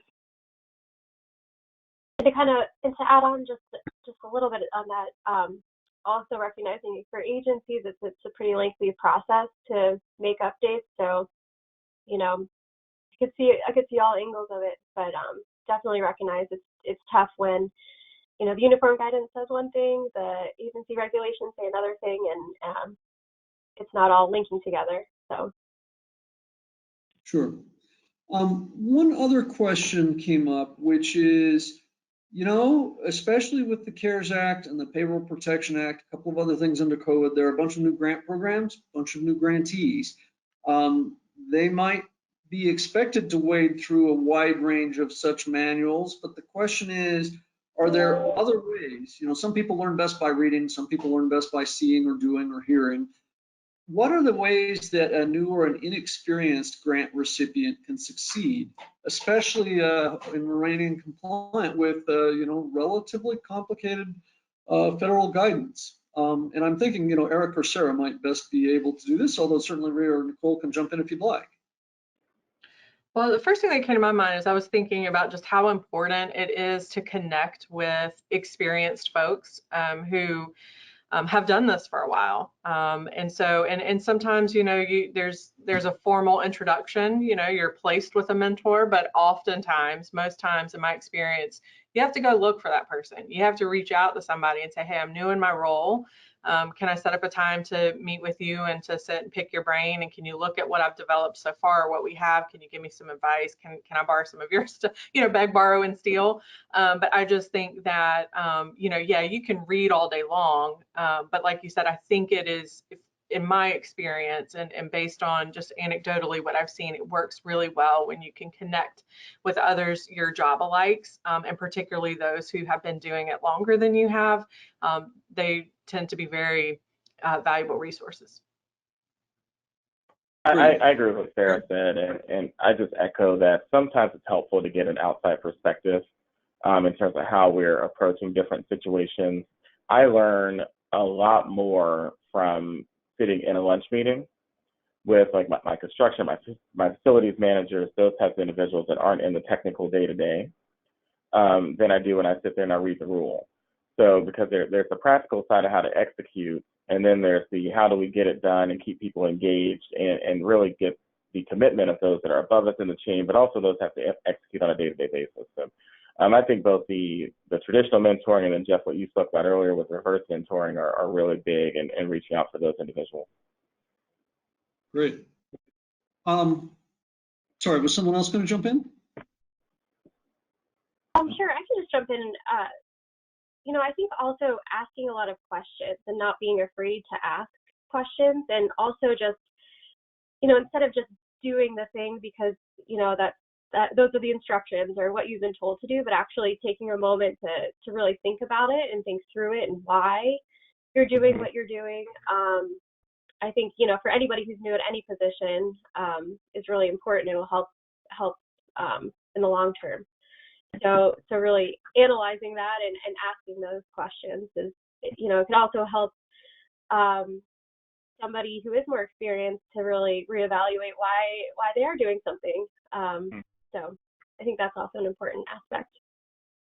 Yeah, this is not a question, but an audience member, Fritz Bates, had a suggestion. He said, could each large federal grant-making agency, NSF, NIH, et cetera, offer some sort of formal training for their types of awards to their grant recipients? And so to a certain extent, you know, it's kind of transitioning, a suggestion to transition the responsibility for training to invite the agency that makes the grants to offer the training as well. Might be a little bit of competition for NGMA or from some universities. Does anyone think that that is likely, or is that already happening? Maybe just people aren't aware of it. In many cases, agencies are already doing that, in my experience. Many agencies do actually offer specific training for their recipients. Is there a place, let's pretend there's someone who started out as a grant manager a week ago and signed on to this event today, and they're just brand new to the field. Is there a place they could go and learn about what some of those opportunities are for either any individual agency or across the government?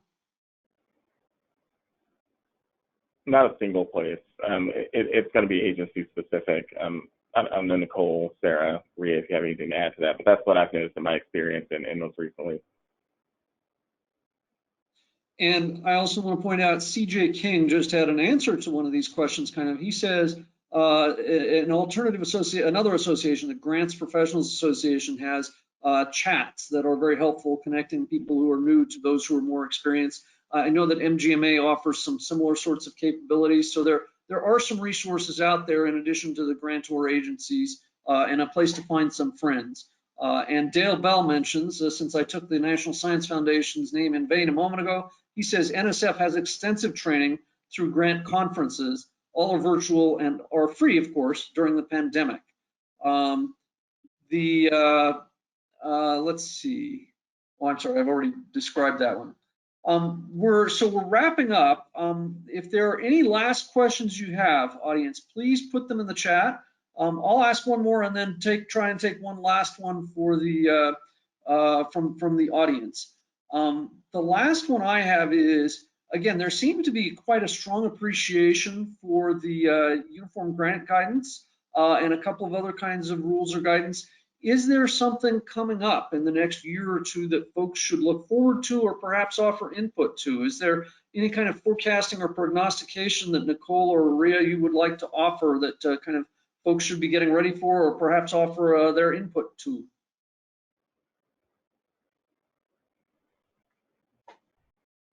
So I don't know if Nicole's, but nothing specifically. I mean, obviously, what OMB as has the recipient community and the federal agencies have been like really focused on recently is just like the large influx of COVID-19 related pandemic funds that have come in, and of course now most recently the bipartisan infrastructure law. So there's been a lot of work related to just the management and like technical assistance we're offering to agencies and recipients. I think that's been kind of the primary focus most recently. I can't predict any future upcoming major change to 2CFR or anything like that folks would weigh in on. But Nicole, I don't know if you had anything else to weigh in on or add to. Yeah, you know, I think Rhea really covered it. But I will say, as I mentioned before, for any recipients or others in our community who have any thoughts or questions or anything that you'd like to get to us, we are very much interested to hear from you. Any suggestions or challenges that you're having with our policies or things that are working really well with our policies, and especially with 2CFR, we really want to hear from you. So please reach out to us. And yeah. So I'd like to give kind of 2 quick shout outs to folks who posted something, and then I'm gonna, in just after that 20 or 30 seconds, I'm gonna try to unmute Vanessa Figueroa. And if either Ashley or Rajuta is able to help with that, I would like her to describe her comment out loud in just moments. But before that, Monica Barrera indicates, on behalf of the National Oceanic and Atmospheric Administration, their Grants Management Division offers training every other year. And she thinks that that's good training and recommends it. And separately, Andrea Godoy asks, the connectedness of grants management and financial management is crucial. Where can organizations find qualified dynamic financial services providers that understand grants management? So I don't know that anybody here will want to endorse one particular financial management provider or another, whether it be an accounting firm or a consulting firm or what have you. But one of the things I would suggest, Ms. Godoy, or for anybody in the audience, is the Association of Government Accountants, AGA, of course, addresses or concerns a whole bunch of different financial professionals who are focused on government.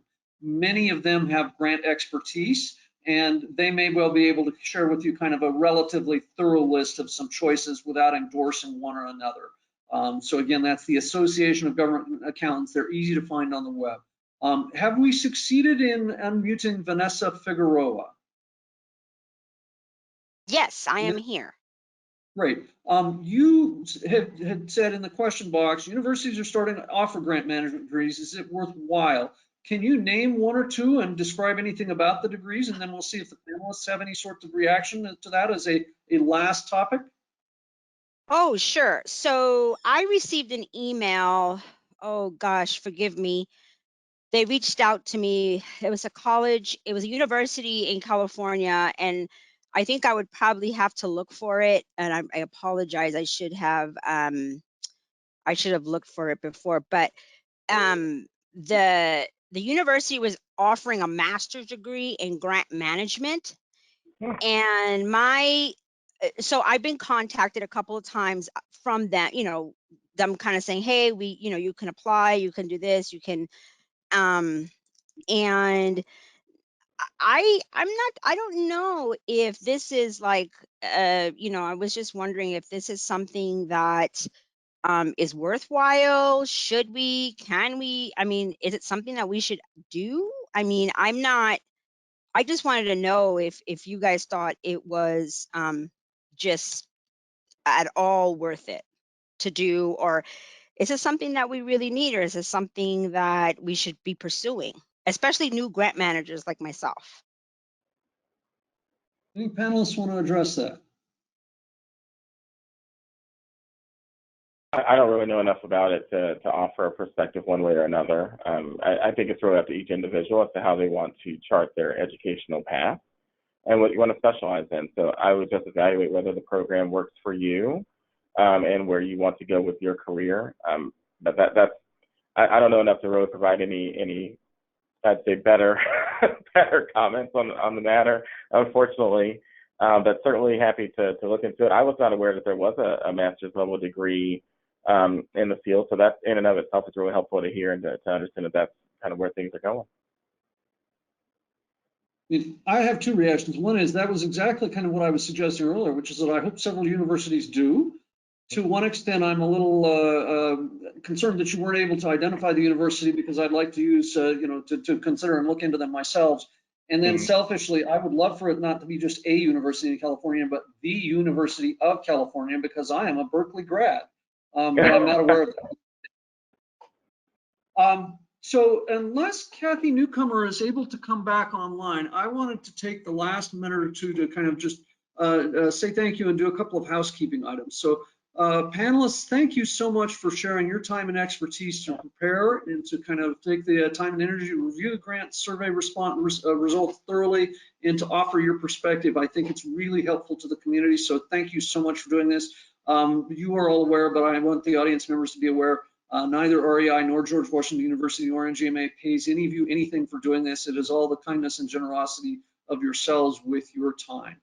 Second, REI Systems will provide both the slides and a link to the video recording of this, I think, which will be available on Monday, as well as links to the the Grants Innovation conference calls that OMB hosts that were mentioned. And if panelists, there are any other things, or if my colleagues have any other things that we promised to provide, we'll make sure to provide those as well to all of the folks who participated. So thank you so much. Any last remarks any of you would like to make before we close this out? Oh, just thanks for having us, Jeff. Thank you. This is great. Thank you. Thank you. And one last comment to all the attendees I mentioned earlier, but you are welcome if you would like, you have a question for a specific panelist, to send it to REI Systems, to the email addresses from which you got this invitation. We will forward it to the panelist and they will be able to respond to you directly if you'd like. If it seems like an appropriate question, we'll try and get the response back to all participants. And finally, as I suggested, we do host together with George Washington University about every other month a grants management breakfast. If there's a topic about which you would like to learn more, or someone who's been tremendously successful you would like to learn from, we would love to have your suggestions for what to focus on in those upcoming Grants Management Breakfast Forum events. The most recent one we had was actually the Chief Financial Officer from the Department of Transportation describing how DOT is managing a $1.3 trillion grant program around the Infrastructure Act that was recently passed. So we would be happy to have your suggestions from the future. And thank you all very much. We appreciate your attendance and appreciate, again, your panelists' participation. Take care and have a nice day. Thanks, everyone.